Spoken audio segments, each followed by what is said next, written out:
কি গো মনুরা মুই আম্মেকে সামনে লইয়েছি কাররা বরিশালের কাকড়ারে কিন্তু কাররা কয় হ্যাঁ আম্মেরা অনেক আগেই জানেন লইয়েছি একটা বিরাট সুন্দর মতো করে পরিষ্কার করতে আসি কাকড়ার কার 12 মাসে হেলা একালে ঘষে ঘষে একালে মাঝে মাঝে একালে ঝকঝকা করে একালে পরিষ্কার করে হেলাইতে হইবে এরপর কিন্তু রান্না বাড়া শুরু করতে হইবে গাইস কিন্তু মুই অনেক জায়গা দেখছি কি অনেকেই আছেন যারা কোনো রকম করতে পারলি হইলি এরপরে কিন্তু রান্ধন ভয় দেয় গাইস মুই কিন্তু এইরকম সেদরের রাতের রান্না কিন্তু মোটেই পছন্দ করি না দেখতেই পারি না প্রয়োজনে মুই না খাই থাকতে রাজি কিন্তু এক হাতের রান্না খাওয়া মোর পক্ষে সম্ভব না মুই আর মোর কথা কি কমু গাইস মোর যারা খাইতে পারে হেরা মনে করি হেরাই ভালো কারণ হ্যাগো পানিও কম লাগে হ্যাগো কষ্টও কম লাগে হেরা প্রোটিনও বেশি খায় হ্যাগো গায়ে শক্তিও বেশি মোর থেকে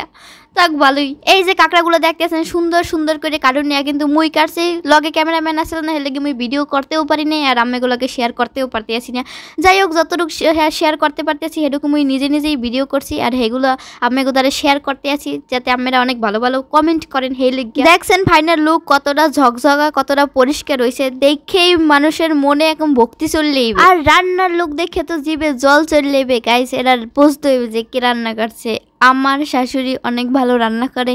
এই রাঁধছে